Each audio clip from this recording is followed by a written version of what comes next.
Herkese tekrardan merhabalar. Kanalıma ve mutfağıma hoş geldiniz. Pamuk gibi yumuşacık bir kek tarifi vermek istiyorum. Hiç kalıp kullanmadan kısa sürede hazırlayabilirsiniz. Tarifimize hiç bekletmeden hemen başlayalım. 4 adet yumurtayı uygun bir kaba kırarak alalım.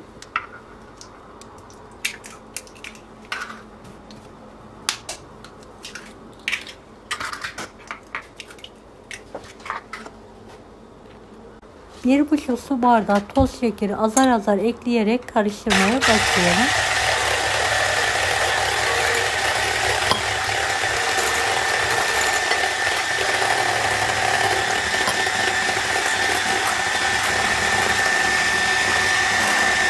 Bir su bardağından 2 parmak eksik sıvı yağ,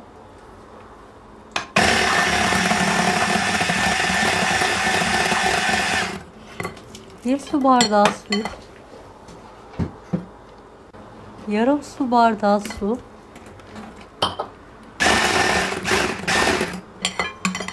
2,5 su bardağı un, bir paket kabartma tozu, bir paket de vanilya ekleyelim. Bir tatlı kaşığı da karbonat ekleyelim. Eğer yoksa kullanmayabilirsiniz.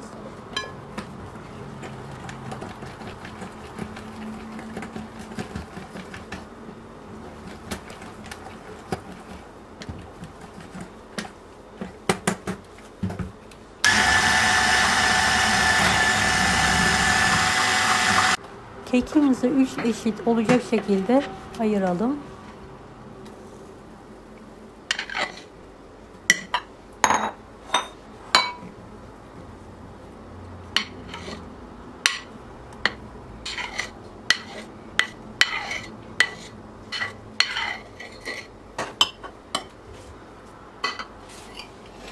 Evet, kek harcımızın bir tanesi sade, diğerleri de kakaolu olarak hazırlayalım. Bir tatlı kaşığı kakao ekleyelim. Diğerine 4 tatlı kaşığı kakao ekleyerek karıştıralım.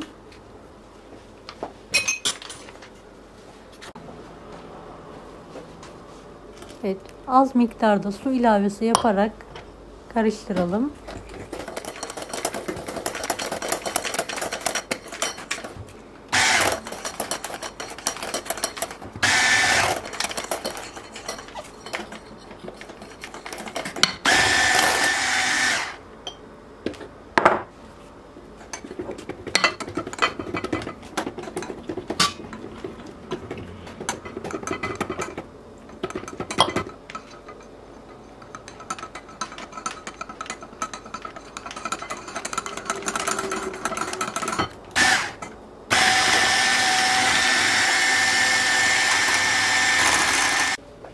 Evet, kek harçlarımızın kıvamları aynı eşitlikte olmasına dikkat edelim.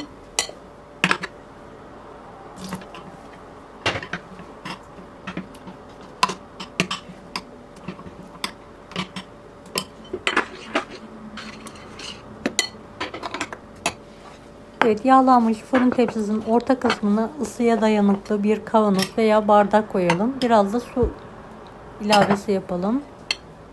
Kek harçlarından birer kepçe olacak şekilde dökelim.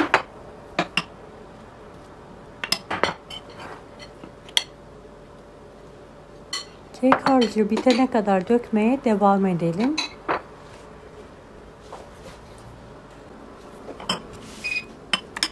Videomu bu kısma kadar izlediyseniz yorum kısmına herhangi bir emoji bırakırsanız bana destek olmak için sevinirim.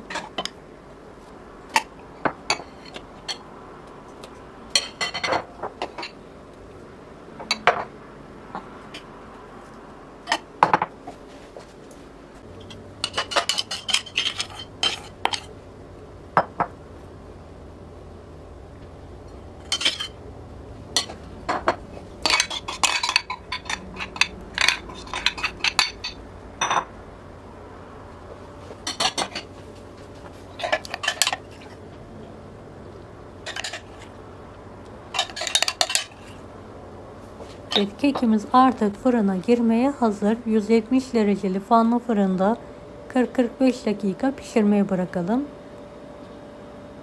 Pişen kekimizi hemen fırından çıkartarak kendi halinde soğumaya bırakalım.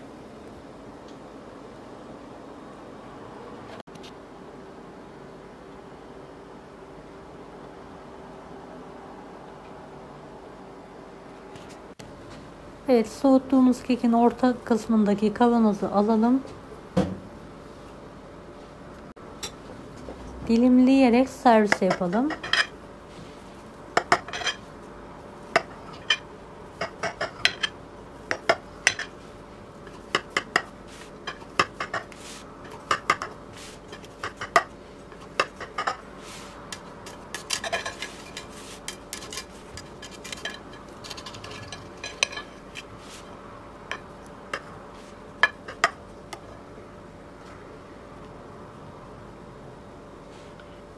Gerçekten çok lezzetli, pamuk gibi bir kek oldu. Mutlaka denemenizi tavsiye ederim.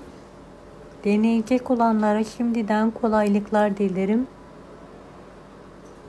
Kanalıma ücretsiz abone olmayı unutmayın. Bir dahaki videolarda görüşmek üzere. Allah'a emanet olun. Hoşça kalın. Daha farklı tarifler için bunları da izlemeyi unutmayınız.